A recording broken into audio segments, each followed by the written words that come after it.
Our next recipient is Lal Khan Malik in the category of spirituality.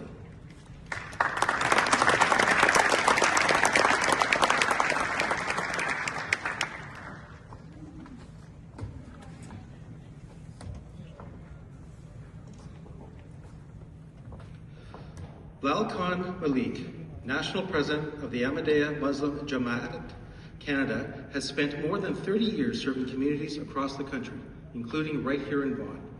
Guided by the motto, love for all, hate for one, Mr. Malik has championed charitable giving, interfaith dialogue, and community building on a national scale.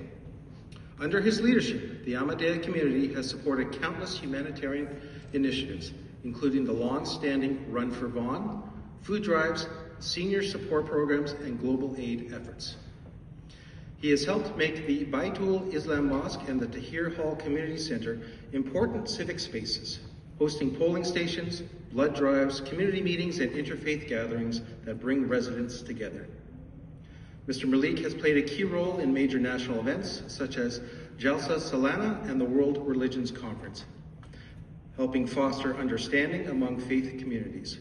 His contributions to humanitarian work through Humanity First have earned him multiple national honors, including the King Charles III Coronation Medal. Known for his humility and steady leadership, Mr. Malik has strengthened the social fabric of Vaughan through kindness and service. Please join me in celebrating Lal Khan Malik.